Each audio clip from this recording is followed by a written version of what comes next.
السلام علیکم ورحمۃ اللہ وبرکاتہ۔ میرے پیارے دوستو، اپنے گھر کی خواتین کو باپردہ بنائیے، ان کو بے پردہ ہونے سے روکیے۔ پردے کے اندر اللہ تبارک و تعالیٰ نے کیا برکتیں رکھی، حضرت نے بڑے پیارے انداز میں اس کی وضاحت فرمائی۔ آئیے ہم حضرت کی زبانی اس بیان کو سنتے ہیں۔ تم بے پردہ ہو کے نکلو گی، نہ جانے کتنے متقیوں کے تقوی ختم ہو جائیں گے، جل جائیں گے، نہ جانے کتنے جنتیوں کی جنتیں لٹ جائیں گی۔ جو عورت بے پردہ ہو کر اپنے گھر سے نکلتی ہے، جب تک گھر میں واپس لوٹ کر نہیں آتی، اللہ کی رحمت کے فرشتے اس پر لعنت بھیجتے ہیں۔ اب یہ لعنت خوردہ عورت، بتائیے اس کے چہرے پہ کہاں سے نور آئے گا، کہاں سے اس کے دل میں نورانیت آئے گی، کہاں سے اس کی زندگی میں برکت آئے گی، کہاں سے اس کی اولاد فرمانبردار ہوگی، اس لیے کہ یہ خود فرشتوں کی لعنت کھائی ہوئی ہے۔ اس لیے اللہ کے لیے حجاب کو لازم پکڑو۔ اللہ اکبر۔ میرے بھائیو، ہم خود بھی فتنہ نہ بنے اور کسی فتنے میں مبتلا بھی نہ ہو۔ دو باتیں، نہ تو ہم خود فتنہ بنے اور نہ کسی فتنے میں مبتلا ہوں۔ ہماری ماں بہنیں، اللہ کرے آواز وہ صاف ستھرے انداز میں سن رہی ہوں، پلیز پلیز پلیز اللہ کے لیے یہ عزیز دو ہاتھ جوڑ کے آپ سے کہتا ہے، اپنے حسن کی، اپنی زیبائش اور آرائش کی نمائش نہ کرو، اس لیے کہ آپ کی تو ادا ٹھہری اور آپ کا تو ایک انداز ٹھہرا، سامنے والوں پہ قیامت آ جاتی ہے، سامنے والوں کی آخرت لٹ جاتی ہے۔ تم بے پردہ ہو کے نکلو گی، نہ جانے کتنے متقیوں کے تقوی ختم ہو جائیں گے، جل جائیں گے، نہ جانے کتنے جنتیوں کی جنتیں لٹ جائیں گی۔ حالانکہ تم نے صرف چہرہ دکھایا، تم ان کو کچھ دے بھی نہیں سکتی، تم ان کو اس کے علاوہ اور کچھ ان کے تسلی کا سامان کر بھی نہیں سکتی، اس لیے کہ سب حرام ہے، لیکن چہرہ دکھایا، یہی کیا کم قیامت تھی۔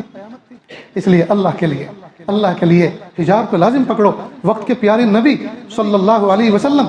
مجال ہے کسی صحابی کی یہ مجال ہو کہ وقت کے نبی کے ازواج، وقت کے نبی کی اولاد یعنی ان کی بیٹیوں کو بری نظر سے، میلی نظر سے دیکھے، لیکن وقت کے نبی کو بھی یہ حکم آیا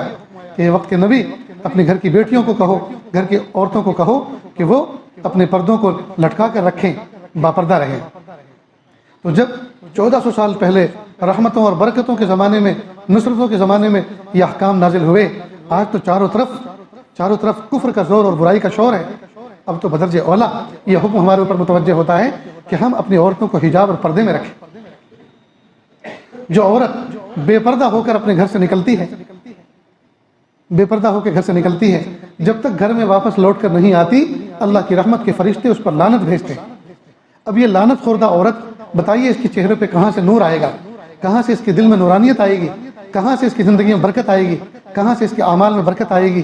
کہاں سے اس کی اولاد فرمانبردار ہوگی، اس لیے کہ یہ خود فرشتوں کی لعنت کھائی ہوئی ہے،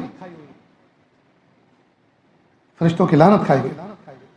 اور جو عورت بے پردہ ہو کے نکلتی ہے، بن سنور کے، بن ٹھن کے نکلتی ہے، در حقیقت یہ عورت دوسرے آنکھ والے مردوں کو دعوت نظارہ دیتی ہے، یہ آنکھ والو، اے نوجوانوں، میرا حسن دیکھو، میرے انداز دیکھو، میرے نقش دین دیکھو، اور اپنی سر میں لگی ہوئی دو آنکھوں سے، یہ آنکھوں کے کیمرے سے فوٹو کھینچ لو میرا، اور اپنی میموری میں میری تصویر کو، میرے قد و کاٹ کو محفوظ کر لو،